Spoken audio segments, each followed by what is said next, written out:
Let us get to some of the false teachings of Robert Schuller. And if you're thinking, hey, he's not a cutting-edge guy, well, hold on. I'd maybe like to argue that. First of all, if you weren't watching Robert Schuller, which you're probably not, you probably have some relatives who are.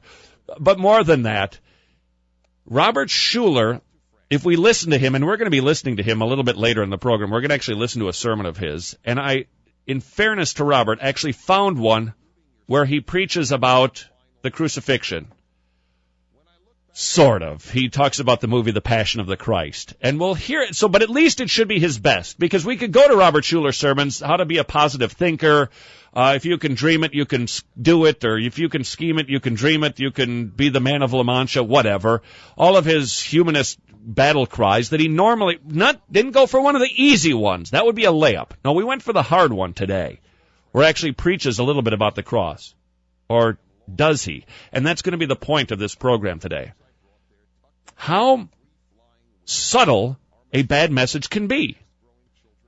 Is it possible that even some of our high-profile evangelical teachers and preachers, they're using the words, they're using the right verses and the sound bites, but they aren't preaching it completely? Or it's being mixed in with toilet water. It's pretty good preaching mixed in with... And one of the area where this concerns me the most, at least today, the most, is in the salvation message. You'll actually hear some preachers say, oh, yes, I preach repentance. But it's a repentance that's kind of twisted. In fact, here, let me find this quote from Robert Schuller. I've got a quote of him talking about repentance. I believe that it was in a interview on TBN when Paul Crouch was interviewing him and talking to him about repentance. This is just a lulu of a quote, where he basically says, oh, yes, I preach repentance, but I do it in such a subtle way, people don't even know what I'm talking about. Well, okay. What's the point of it then? There it is. I found it. In responding to a question from Paul Crouch on TBN's, this is from 1987. Yes, we dug far. On his television show, concerning those who claim Schuller doesn't preach repentance. That would be me. Schuller's response was, quote, I preach repentance. He's so affected. Makes me nutty. I preach repentance so positively, most people don't recognize it. Great. That's exactly what you need to do. Preach repentance that's so subtle that people don't even understand that you're calling for repentance. Beautiful. And that's what a lot of preachers do today. Yeah, they mention sin, but then they contort it and they twist it and they just a little bit. Oh, yes, our sin really makes God unhappy. And you'd hear that and you'd go, well, see, he's talking about sin. Well, sin doesn't make God unhappy. Sin doesn't make God bummed. Sin angers God. That's what it does. He gets angry at it. I mean, he doesn't sit there and go boo-hoo, people are sinning. He gets mad. And so it's preaching about sin, but not quite. It's toilet water theology. And this is our new sound effect, by the way. Very pleased, very proud of the work that we've done preparing this program for you. All righty.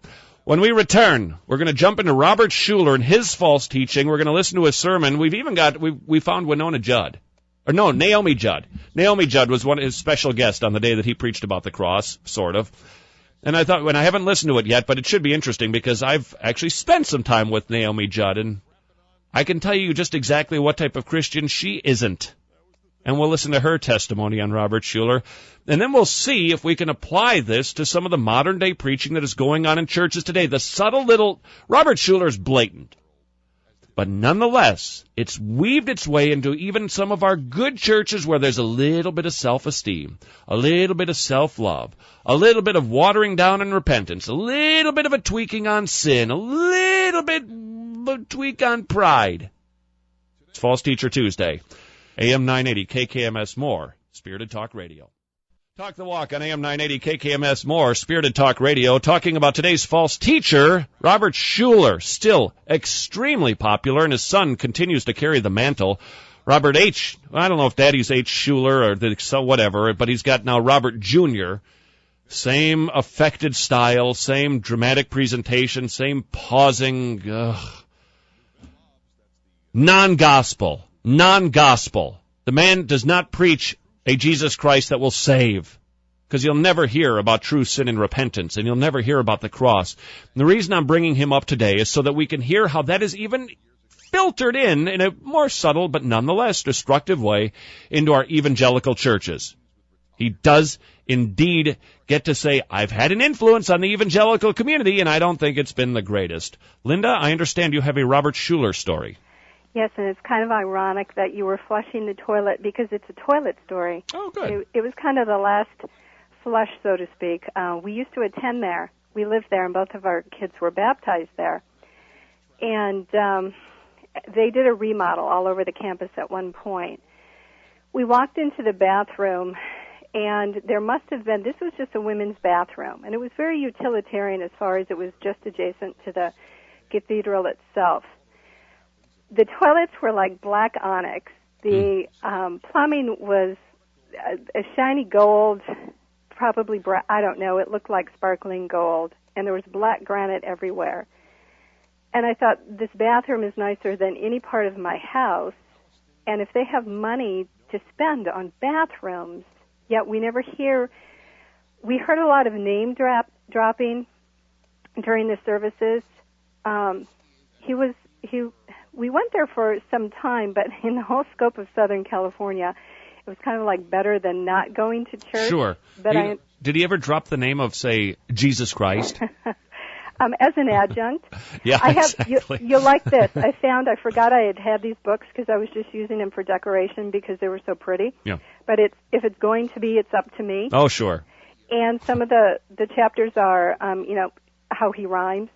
Possibilities must be weighed, plans must be laid, the price must be paid, the course must be stayed, priorities must be swayed, commitments must be made, the timing may be delayed, and the trumpets will be played. But I couldn't hold it any longer. I just had to. His son, Robert A. Schuller, was very hard to take. He was very much trying to be his father. Oh, I know. It was very much a performance. Can I tell you one? Linda, I got to tell you one. Yeah. Okay, I started watching some of the sermons today. You can watch them online in preparation for the show today. And they're doing a series on the fruit of the Spirit from Galatians 5:22. And first of all, Robert Daddy Schuller gets up and he says, in his affected way, this is such a great verse, you should memorize this verse. Okay? And then he reads Galatians 5:22. Right. He just told us to memorize it, but he doesn't even have it memorized himself. Okay, now this is the best part. This is about Robert A. Schuller, the son. You're going to love this. So he says the fruit, he's got that jaw thing. Yes. The fruit of the Spirit is love. Isn't that terrific?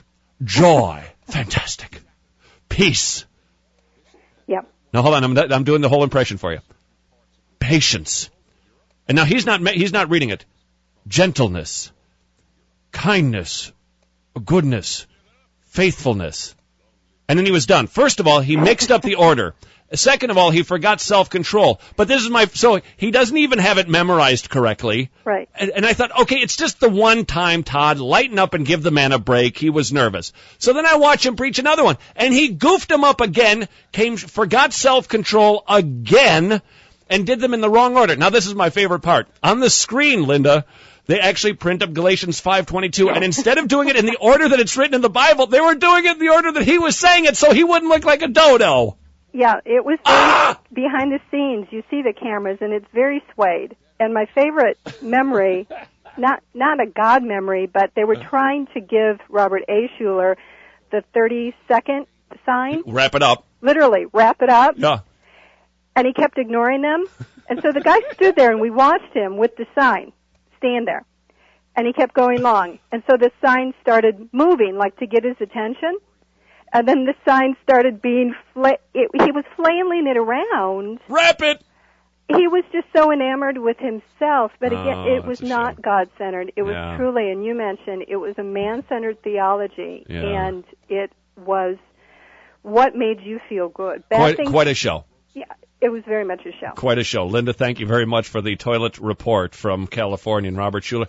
To show how bad this is, I have a buddy who's not saved. Work on him for years. He's not saved. Lives in California. We were out in California a while back.